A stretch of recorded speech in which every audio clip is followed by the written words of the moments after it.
ममता बनर्जी दरअसल चाहते हैं कि अपराधी को फांसी की सजा दी जाए और उन्होंने मांग की है कि सीबीआई रविवार यानी 18 अगस्त तक यह काम पूरा कर ले। पीड़ित को न्याय दिलाने की जिम्मेदारी केंद्रीय जांच एजेंसी पर डालने का ये एक मौजूदा मुख्यमंत्री का खतरनाक दुस्साहस है, जबकि सभी को पता है कि जांच एजेंसी का काम केवल सबूत जुटाना और सजा देना अदालत का काम है। ये स्पष्ट करता है कि तृणमूल कांग्रेस यानी टीएमसी केंद्र पर दोष मढ़ने और अपनी जिम्मेदारियों से पल्ला झाड़ने की बेताबी से कोशिश कर रहा है। राजनीतिक खेल इतना बेशर्मी भरा है कि एक तरफ राज्य सरकार सीबीआई को समय सीमा दे रही है और दूसरी तरफ हास्यास्पद समय सीमा समाप्त होने से ठीक एक दिन पहले बड़े पैमाने पर विरोध प्रदर्शन की घोषणा कर रही है। मीडिया रिपोर्ट की माने तो मेडिकल कॉलेज प्रशासन ने किस तरह से चेस्ट मेडिसिन डिपार्टमेंट की दीवारों को ढहा दिया, जहां लड़की के साथ बलात्कार हुआ और उसकी हत्या कर दी गई। अब इससे साफ स्पष्ट हो रहा है कि वहां से सबूत मिटाए हैं। मेरा ये चैनल सब्सक्राइब करें और मेरे हर अपडेट आपको मिले, इसके लिए बेल आइकन जरूर दबाइएगा। आप सभी को मेरी ढेर सारी शुभकामनाएं। सोचिए कि एक महिला के साथ क्रूरतापूर्वक बलात्कार किया गया और उसकी हत्या कर दी गई, लेकिन लोगों की सुरक्षा के लिए जिम्मेदार राज्य सरकार पीड़िता को न्याय दिलाने के लिए विरोध प्रदर्शन पर उतर आती है। सुनने में ये बहुत ही अजीब लग रहा होगा, लेकिन पश्चिम बंगाल में जो है इस समय यही हो रहा है, जहां मुख्यमंत्री ममता बनर्जी ने कोलकाता के आरजी कर मेडिकल कॉलेज और अस्पताल में 32 वर्षीय प्रशिक्षु डॉक्टर के साथ क्रूर बलात्कार और हत्या के अपराधियों को सजा देने की मांग करते हुए विरोध प्रदर्शन का ऐलान किया है।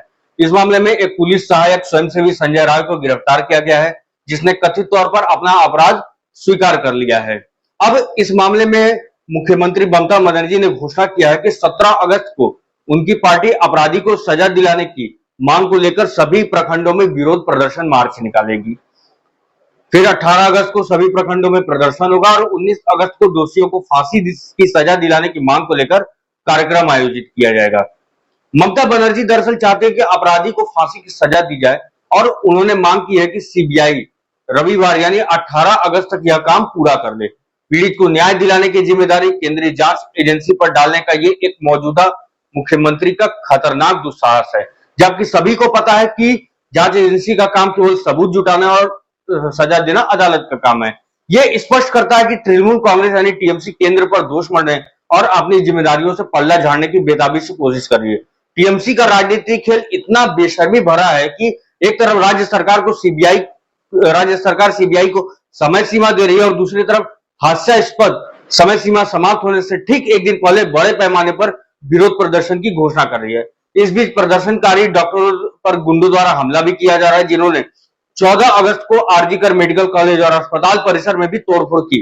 50 से अधिक लोगों की भीड़ ने अस्पताल में घुसकर डॉक्टरों पर हमला किया और यहां तक कि उस इमारत में घुसने की कोशिश की जहां जूनियर डॉक्टर से बलात्कार किया गया और उसकी हत्या कर दी गई। इस दौरान जो बंगाल की जो पुलिस है वो मूक दर्शक बनी रह गई। यह भी आरोप है कि सत्तारूढ़ टीएमसी सरकार ने हमलों की साजिश रची। ऐसा लगता है कि जो बंगाल में जो न्याय है, न्याय के लिए समय सीमा राज्य सरकार ने बहुत सोच विचार के बाद तय किया है, क्योंकि घटनाक्रम से पता चलता है कि सीबीआई जब तक मामले की जांच करेगी तब तक अधिकांश जो सबूत है वो नष्ट हो चुके होंगे और प्रदर्शनकारियों को चुप करा दिया जाएगा। माहौल बनाने के लिए सीएम बनर्जी ने अपनी खुद की अक्षमता का दोष केंद्र पर डाल देंगी और कहेंगे कि सीबीआई मृतक पीड़िता को न्याय दिलाने में विफल रही। ममता बनर्जी चाहती है कि सीबीआई रविवार तक अपराधी को फांसी पर लटका दे, लेकिन उनकी सरकार पर इस मामले में शामिल लोगों को बचाने का भी आरोप है। बीते 9 अगस्त को आरजी कर मेडिकल कॉलेज के सेमिनार हॉल में एक पीजी ट्रेनी डॉक्टर का अर्धनग्न शव मिलने के बाद अस्पताल प्रबंधन ने उसके परिवार को सूचित किया कि उसने आत्महत्या कर ली।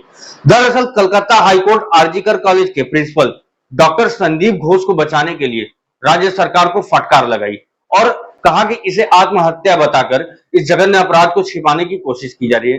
अब यह ध्यान देने योग्य है कि घोष ने विरोध प्रदर्शनों के बीच इस्तीफा दे दिया और उसी दिन उन्हें राज्य सरकार के Calcutta national medical college and hospital का प्रिंसिपल भी नियुक्त कर दिया गया है। अब इसमें देखिए, इसमें तथ्य यह है कि कलकत्ता हाईकोर्ट ने आरजी कर मेडिकल बलात्कार और हत्या मामले को सीबीआई को सौंप दिया, जब पीड़िता के माता पिता ने चिंता जताई कि कोलकाता पुलिस सही से जांच नहीं कर रही। ये बात साफ है कि स्थानीय पुलिस जो है वो निष्पक्षता से काम नहीं कर रही है। मीडिया रिपोर्ट की माने तो मेडिकल कॉलेज प्रशासन ने किस तरह से चेस्ट मेडिसिन डिपार्टमेंट की दीवारों को ढहा दिया, जहां लड़की के साथ बलात्कार हुआ और उसकी हत्या कर दी गई। अब इससे साफ स्पष्ट हो रहा है कि वहां से सबूत मिटाए हैं। भाजपा ने आरोप लगाया कि राज्य सरकार दीवारों को तोड़कर मामले में सबूतों से छेड़छाड़ करने की कोशिश कर रही है। इन घटनाओं के मद्देनजर ममता बनर्जी ने सीबीआई पर बोझ डालकर न्याय सुनिश्चित करने में अपनी विफलता के लिए अपनी सरकार और राज्य पुलिस को आलोचना से बचाने का चतुराई से प्रयास किया है, जो कि किसी भी सरकार के लिए यह एक अक्षम्य बात है। ममता बनर्जी के विरोध प्रदर्शन की घोषणा से सवाल उठता है कि वह किसके खिलाफ विरोध कर रही है, कोलकाता पुलिस के खिलाफ, अपराधी के खिलाफ, या स्वयं की सरकार के खिलाफ, क्योंकि वह प्रदेश के मुख्यमंत्री हैं। इसका एक और पहलू है कि कहानी को तोड़ मरोड़ कर पेश करना। इस समय इस जो ये कलकत्ता में जो ये भयावह घटना हुई है, इसने पूरे देश को झकझोर कर रख दिया है। मीडिया दिखा रहा है कि कैसे पश्चिम बंगाल और देश के दूसरे हिस्सों में डॉक्टर शांतिपूर्वक विरोध कर रहे हैं और कैसे पुलिस की मौजूदगी में बंगाल में उन पर हमला किया गया।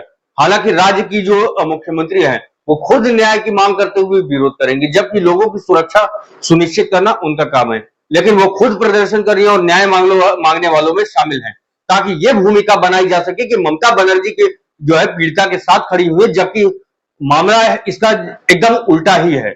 मुख्यमंत्री के तौर पर बनर्जी पश्चिम बंगाल में कानून और व्यवस्था को बनाए रखने के लिए सीधे तौर पर जिम्मेदार है। उनकी स्थिति के अनुसार राज्य के निवासियों की सुरक्षा और संरक्षा को बनाए रखने के लिए त्वरित और निष्पक्ष कार्रवाई की आवश्यकता है, न कि किसी भी प्रकार के विरोध प्रदर्शन आयोजित करने या उसमें शामिल होने की, जैसे कि वह राज्य की सरकार के लिए बाहरी व्यक्ति या विपक्षी नेता है। तो ममता बनर्जी का जो ये विरोध प्रदर्शन है, ये कहना गलत नहीं होगा कि ये एकदम नौटंकी भरा है। एक मौजूदा मुख्यमंत्री द्वारा उसी व्यवस्था के खिलाफ विरोध प्रदर्शन करना जिसे वह नियंत्रित करती है, राज्य के शासन की जिम्मेदारी लेने और ऐसे भयानक अपराधों पर तुरंत और निर्णायक रूप से प्रतिक्रिया देने में विफलता को दर्शाता है। आगे बढ़कर नेतृत्व करने और सुनिश्चित करने के बजाय कि वह अपराधियों को तुरंत न्याय के कटघरे में लाया जाए, ऐसा न कर पाने की वजह से ही कलकत्ता हाईकोर्ट ने इस मामले की जांच सीबीआई को सौंपी है। लेकिन ममता बनर्जी इस पूरे मामले को अपने राजनीतिक लाभ के फायदे के लिए इस्तेमाल करने पर उतर आई हैं। संयोग से पश्चिम बंगाल में टीएमसी की सरकार का यह नाटक नई दिल्ली में आम आदमी पार्टी सरकार की याद दिलाता है। आप पारंपरिक रूप से सामान्य दिनों में सरकार की तरह व्यवहार करें, संकट में विपक्ष की तरह व्यवहार करें, इसके मंत्र का पूरी तरह पालन करती जो है वो बनर्जी की सरकार नजर आ रही है। चाहे वो राष्ट्रीय राजधानी में पानी के संकट का सामना करने पर जल मंत्री अतिशी द्वारा किया गया पानी सत्याग्रह और आमरण अनशन का नाटक हो, और बेशर्मी से इसके लिए पड़ोसी राज्यों को दोषी ठहराना हो। आपने केंद्र और पड़ोसी हरियाणा और हिमाचल प्रदेश को खलनायक बनाकर अपनी खुद की विफलताओं के लिए जवाबदेही से सफलतापूर्वक पल्ला झाड़ दिया था।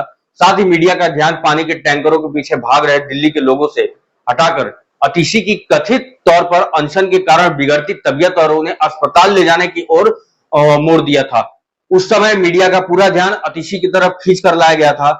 ऐसा लगता है कि बनर्जी जो है वो विरोध प्रदर्शन आयोजित करके अपने शासन में प्रशासनिक विफलताओं से खुद को दूर कर रही हैं, जिसका उद्देश्य खुद को एक सहानुभूतिपूर्ण नेता के रूप में पुनः ब्रांड करना है, जो पीड़ित के साथ खड़ी है।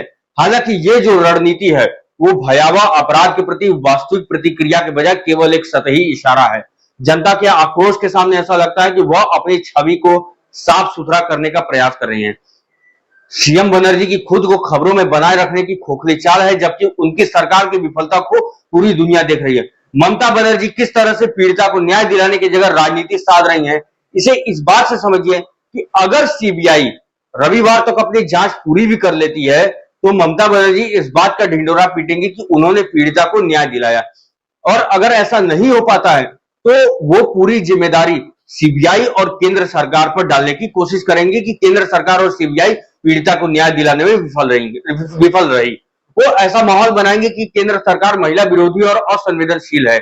उन्होंने सीबीआई को समय सीमा देकर अपने प्रति लोगों का समर्थन जुटाने की जो रणनीति बनाई है, जबकि ये बात ये है, सभी जानते हैं कि सीबीआई का काम सिर्फ और सिर्फ जांच करना और तथ्यों को अदालत के सामने रखना है, न कि किसी को फांसी पर लटकाने का फैसला देना। अब ये कैसी विडंबना है कि पीड़ित परिवार को स्थानीय अधिकारियों के अधीन मामले की जांच प्रभावित होने की चिंता की वजह से कोर्ट में जाना पड़ा और सीबीआई जांच की मांग करनी पड़ी, जबकि उस राज्य की नेता ने सीबीआई को रविवार तक का समय देने का दुस्साहस कर दिया है। अब वर्ष 2019 की घटना पर जाते हैं, यानी आज से ठीक 5 साल पहले ममता बनर्जी ने चक्रवात फानी के भारत के पूर्वी तट पर पहुंचने के बाद ध्यान भटकाने के लिए केंद्र को दोषी ठहराने की कोशिश की थी, जिसमें ओडिशा और पश्चिम बंगाल के तटीय क्षेत्र गंभीर रूप से प्रभावित हुए थे। बनर्जी ने उस समय दावा किया था कि पीएम मोदी ने चक्रवात फानी के बाद ओडिशा के सीएम नवीन पटनायक से बात की, लेकिन उन्होंने उन्हें फोन उठाने की जहमत भी नहीं की। ममता बनर्जी और उनकी पार्टी ने दावा किया था कि चक्रवात के राज्य के संघीय ढांचे पर हमला होने के बाद पीएम मोदी ने सीएम नहीं बल्कि पश्चिम बंगाल के राज्यपाल से बात की थी। हालांकि बाद में पीएमओ ने इस मामले में स्पष्ट किया था कि पीएम के स्टाफ ने सीएम ममता को पीएम से बात करने के लिए 2 बार फोन करने का प्रयास किया, लेकिन सफलता नहीं मिली। दोनों मौकों पर पीएम के स्टाफ को बताया गया कि वह कॉल बैक करेंगी, जो कि आज तक कभी नहीं हुआ। डॉक्टरों का जो विरोध प्रदर्शन है वो 2019 में हुए इसी तरह के आंदोलन की याद दिलाता है, जब एनआरएस मेडिकल कॉलेज और अस्पताल के 2 डॉक्टरों पर एक ही मरीज मोहम्मद सईद के रिश्तेदारों ने हमला किया था, जिसकी जून 2019 में इलाज के दौरान मौत हो गई थी। डॉक्टरों की शिकायतों को दूर करने के बजाय ममता बनर्जी ने उन पर बाहरी होने का आरोप लगाया और उन्होंने उस समय कहा था कि वे बाहरी हैं, सरकार किसी भी तरह से उनका समर्थन नहीं करेगी। मैं हड़ताल पर गए डॉक्टरों की निंदा करती हूँ, पुलिस ड्यूटी के दौरान मरते हैं, लेकिन पुलिस कभी भी हड़ताल पर नहीं जाती है। ममता बनर्जी के इस बयान के बाद उनकी काफी किरकिरी हुई थी। उस समय मुख्यमंत्री बनर्जी ने प्रदर्शनकारी डॉक्टरों को काम पर लौटने के लिए सख्त समय सीमा दी थी। हालांकि बाद में उन्हें अपना जो रुख है वो नरम करना पड़ा और अस्पतालों में सुरक्षा बढ़ाने का आश्वासन देना पड़ा। केंद्र पर दोष मढ़ने के अलावा सीएम बनर्जी जो है वो कानून और व्यवस्था को बनाए रखने में अपनी प्रशासन की विफलता को छिपाने के लिए पीड़ितों को उनकी स्थिति के लिए दोषी ठहराने में भी एक्सपर्ट हैं। उदाहरण के लिए उन्होंने पहले यह आरोप लगाया था कि जब हिंदू मुस्लिम क्षेत्रों से रामनवमी जुलूस निकालते हैं तो हिंसा होती है, और उन्होंने इस्लामिक कट्टरपंथियों को उनके धर्म और रमजान का हवाला देकर क्लीन चिट देने का भी प्रयास किया था। ऐसा कई बार हुआ है जब ममता बनर्जी मुस्लिम प्रेमी हुई है। रेप के मामलों को खारिज करने में ममता बनर्जी पूरी तरह से एक्सपर्ट हैं।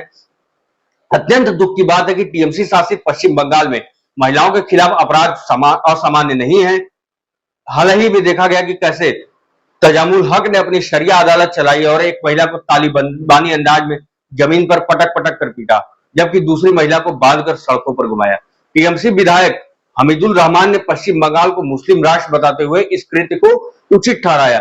देश ने देखा कि कैसे ईडी अधिकारियों पर हमला करने वाले शाहजहां शेख और उसके गुरुओं ने संदेश खाली में आदिवासी महिलाओं का यौन उत्पीड़न किया और सुप्रीम कोर्ट ने राज्य सरकार को उसे बचाने के लिए फटकार लगाई।